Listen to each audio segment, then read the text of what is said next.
What comes to mind when you think of October? Pumpkins, candy, cooler temperatures, bright blue skies. October can be beautiful in North Carolina, but it's still hurricane season, and sometimes October can be deadly.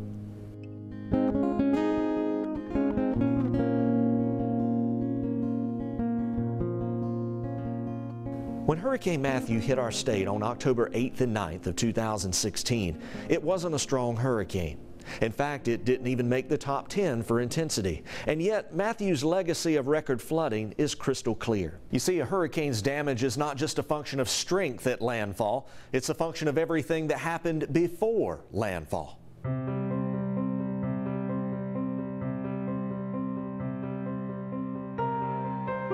As much as we dread tropical systems, they are sometimes necessary to restore the balance of moisture. They can save us from drought, given the right conditions. Of course, the key is to just get the leftover rain and not the full brunt of the storm. In August of 2016, the cities of Raleigh, Roanoke Rapids, even Kinston recorded below normal rainfall. Greenville was over 3 inches below normal for the month. But by September, the tropics were becoming more active. Hurricane Hermine made landfall in Florida, the first storm to do so in 11 years. She tracked inland and weakened into a tropical storm, spawning multiple tornadoes near the North Carolina coast. But Hermine also brought rain, between 4 and 9 inches to be exact. Parts of Carteret County picked up over 13 inches. And just days after Hermine dissipated, a new tropical storm named Julia formed near the Florida coast. She remained weak and fell apart before drifting into North Carolina, but the leftover moisture combined with a nearby front, bringing up to 17 inches of new precipitation in Bertie County alone. The Kashai River rose nearly 3 feet above major flood stage, devastating homes and businesses. Counties that had needed rain just a few weeks before now had a surplus. There was just no room for any more. And then came Matthew.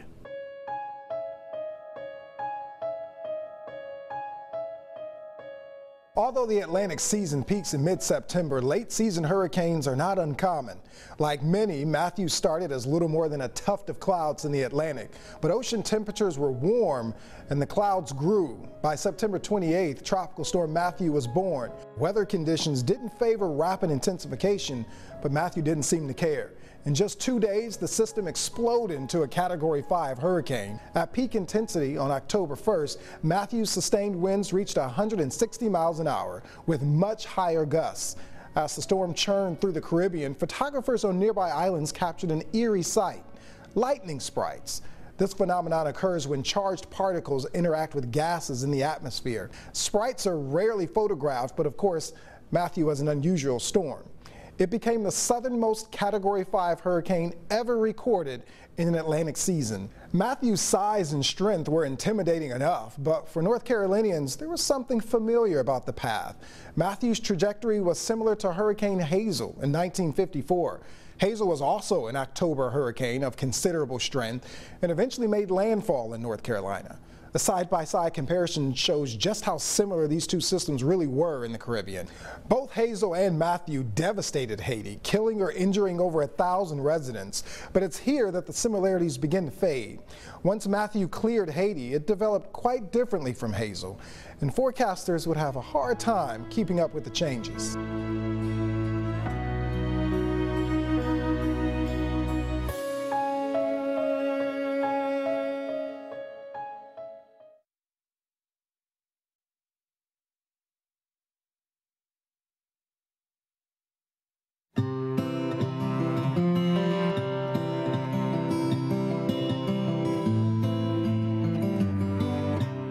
October 1st, 2016. It was fair season in eastern North Carolina. In Goldsboro, crowds took to the Midway at the Wayne County Fairgrounds.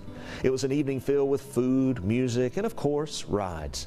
Just a couple of miles up the road, the mighty Neuse River flowed smoothly along.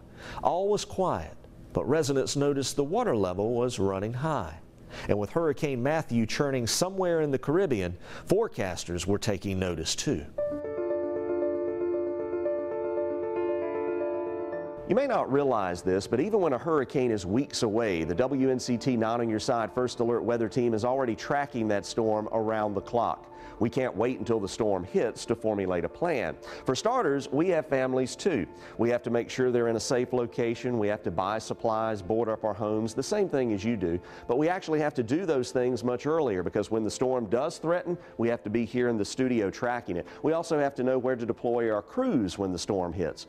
Now, to accomplish all this, we have daily weather briefings for our entire staff, from our maintenance department to our general manager, each day leading up to when the storm makes landfall. One of the things that struck me about the briefings we gave during Hurricane Matthew was how much that forecast path was changing from day to day. Now, this is the briefing from October 3rd when Matthew was located still south of Haiti. See how the forecast calls for the center to remain well east of Florida?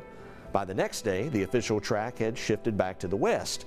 By the next day, the official track looped off the coast. So why all the variability? Well, tracking a hurricane is like playing pinball. Inside the machine, the path of the ball is determined by the objects it encounters. A hurricane's path is determined by the weather features around it, whether it be a nearby cold front or high pressure system.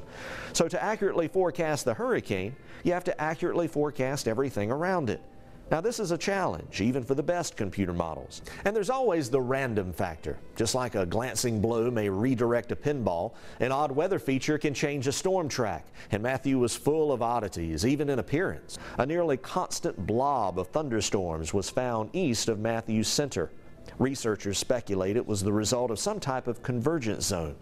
It's uncertain if features like this can affect the accuracy of predictions. That's one reason why any hurricane forecast contains a cone of uncertainty. It's a shaded area that shows the margin of error. And whenever North Carolina falls in that zone, we have to be ready.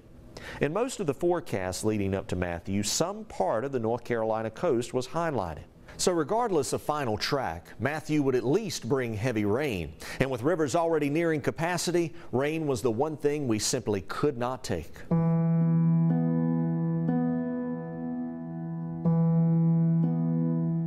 After clearing Cuba on October 5, 2016, Matthew started a final approach to the United States. Florida was first in line, but the dangerous right front quadrant stayed offshore. In a northward moving hurricane, the highest wind and surge potential is found on the right side. Here, forward motion combines with counterclockwise circulation to boost wind and water. The right front quadrant often spawns tornadoes, and that's why the path of the eye is so critical. As Matthew pushed by the Georgia coast, forecasters were predicting a turn to the northeast. But would it happen soon enough to spare North Carolina from a landfall? While we waited, time ran out for South Carolina. At 11 a.m. on October 8th, Hurricane Matthew made landfall near McClellanville. Significant damage was reported, but Matthew had weakened dramatically. By the time the eye was offshore of Calabash, North Carolina, it was barely a hurricane at all, with sustained winds down to 75 miles per hour. While this seemed like good news, a weakening system tends to unwrap. Rain bands spread over a much larger area, interacting with nearby disturbances. In the case of Matthew, the massive rain shield covered at least 9 states, with nearly half recording 10 inches of rainfall or more. By late afternoon on October 8th, torrential downpours reached a peak in the WNCT 9 on Your Side viewing area. Flash flooding left cars submerged in the middle of busy streets. And to make matters worse, Matthew's predicted turn wasn't happening fast enough to protect us from tornadoes. Multiple tornado warnings were issued and storm winds downed trees, knocking out power across several counties. But one question remained: would Matthew make landfall in our state?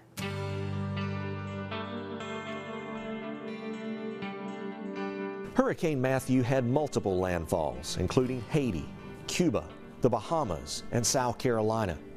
Although the eye never officially came ashore in North Carolina, it came about as close as you can get. This map shows the eye passing just miles offshore of Cape Lookout before turning to the east and eventually out to sea.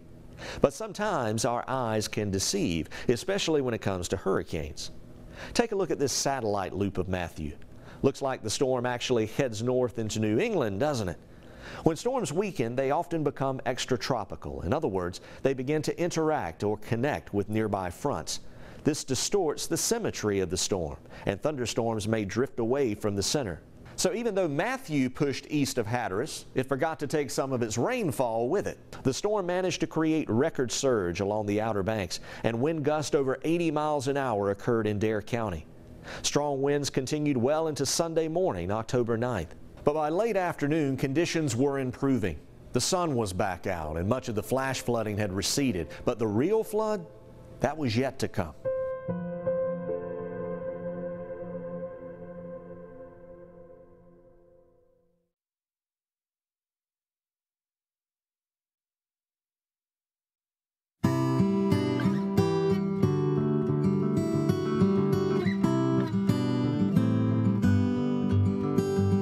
Before Matthew, the worst flooding disaster in North Carolina history was Hurricane Floyd in 1999. Like Matthew, Floyd's damage was the result of many factors. A hurricane named Dennis had struck just weeks before, bringing over 10 to 15 inches of rain. Combined with the 20-plus inches of rain from Floyd, the result was what hydrologists call a 500-year flood. We would probably never see that kind of flooding again in our lifetime, or would we?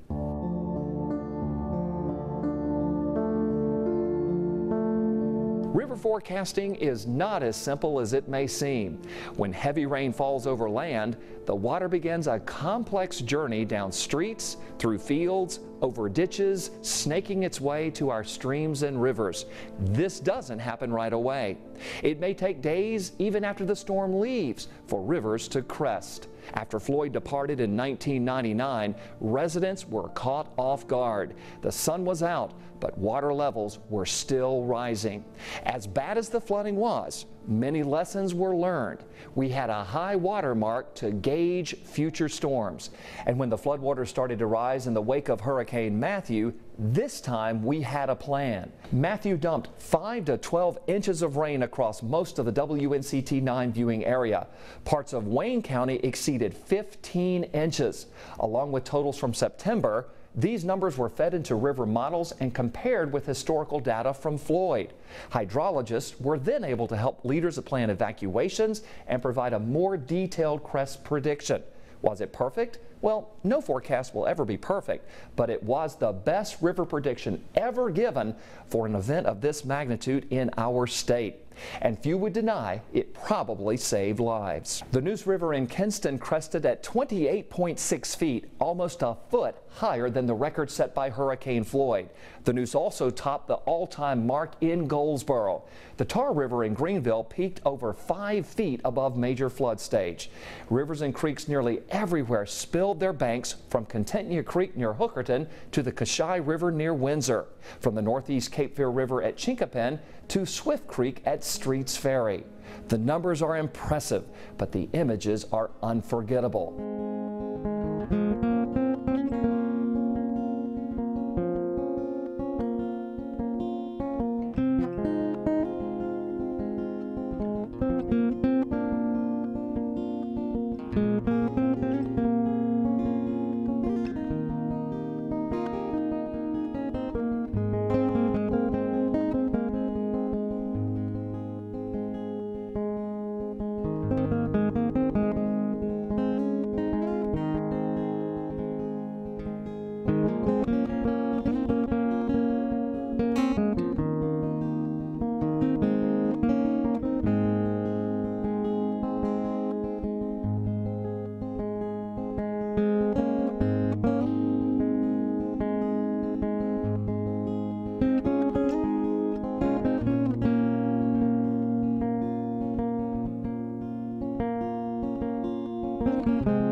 For many North Carolinians, it's the allure of the water that keeps them here. From the ocean to the sounds, lakes to rivers, communities thrive along our waterways. You're absolutely right, David. And even when the residents leave for a time, they always seem to come back.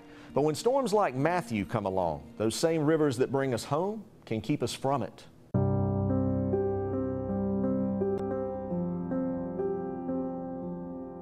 It's amazing just how many roads pass over water. Lenoir and Wayne counties are good examples. In order to get from the northern end of the county to the southern end, you have to cross over the Neuse River somewhere. At the height of Matthew's flooding, nearly every possible route was submerged.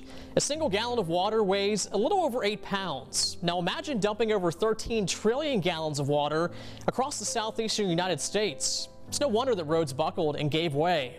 Matthew's flooding left residents cut off from their homes, and detour signs would still be common nearly a year later. For some towns along the way, hard decisions had to be made. Seven Springs is located snugly between Kinston and Mount Olive, on the banks of the Neuse River. It's one of dozens of towns devastated by Matthew. Average water depth in there, varied between 5 to 6 feet, damaging approximately probably 90 to 95% of all the structures in Seven Springs. Mayor Stephen Potter is determined to rebuild. Several of us have come back, but there's still the bulk of the people have not. They're tired of the loss and they're ready to move out. It is a substantial loss to them as far as population. Despite the devastation that still remains, there have been some positives in recent months. The post office is staying put, albeit from a temporary location for now, and one restaurant has managed to reopen here. But Potter and others know they face an uphill battle to save their town. We're the oldest settlement in Wayne County. Some fear a lack of residents and a lack of revenue could eventually force the town to turn in its charter. But Potter has no intention of doing that. We have enough fund balance to keep us afloat for a while. I don't think there's any need for anyone to rush off and do anything with our town charter. In a rather ironic twist of fate, the Neuse River, yes, this very river which got them into this mess in the first place, it may ultimately end up being this town's saving grace. We will reinvent ourselves, I think, if we are going to move forward. We're going to have to change our focus from a residential community to a recreational one. And so what we're trying to put in RV sites, campsites, that will still keep that peaceful, quiet, small town life.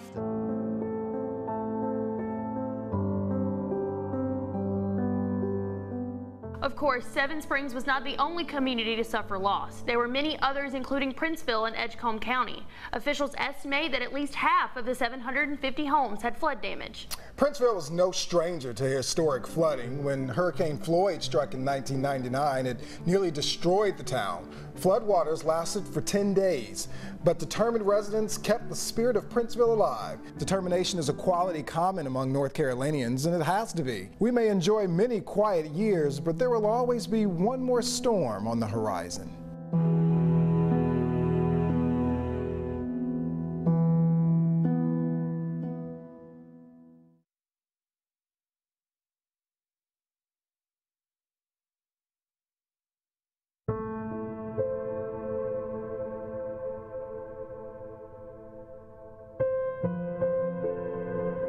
Hurricane Matthew proved that a storm's damage is not just a function of strength.